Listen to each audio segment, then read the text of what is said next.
My name is Joey Gall, and I would like to talk a little bit about Healing Hands of Mercy Massage Foundation. In 2008, I was sick with something that was unknown to the doctors. They could not figure out what it was.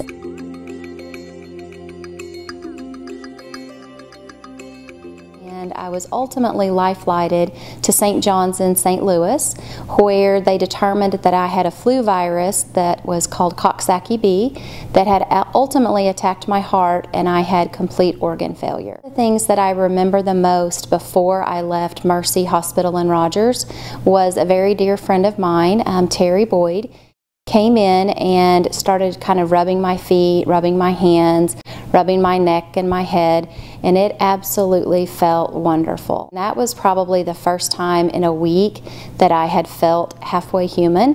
While she was giving me a little mini massage, she noticed that my jugular vein was distended, so they got a cardiologist on my case, and they determined that my heart was swollen 3 times its size. It had fluid all the way around it, and it was functioning at 40% on the left-hand side.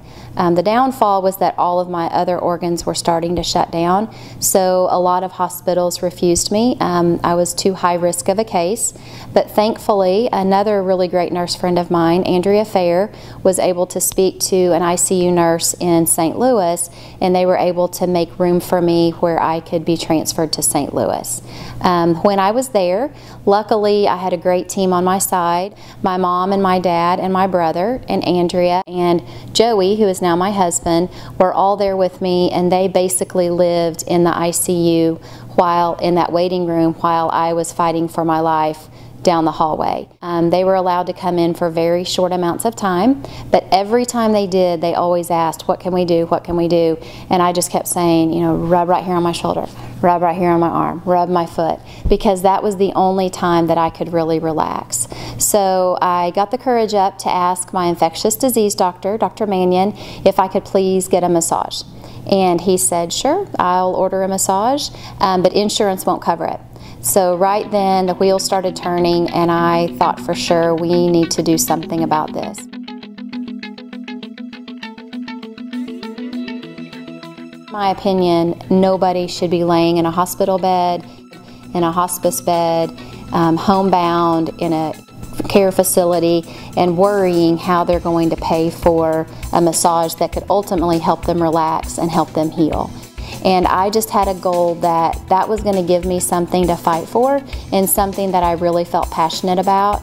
And I just had a feeling that I was going to beat whatever it was that was trying to kill me, and that I was going to pay it forward to other people. Slowly but surely we became a nonprofit, and we started helping people one massage at a time.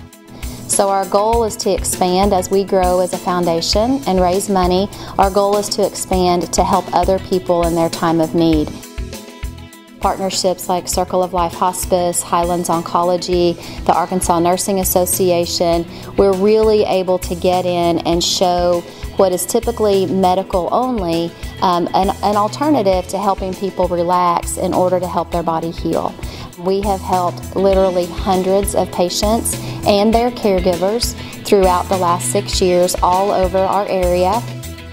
And we continue to do great work by adding more massage therapists regularly. We have fundraisers throughout the year to raise money. Every penny that we earn is turned right back around into the Healing Hands Foundation, and it goes directly to help patients and their caregivers in their time of need.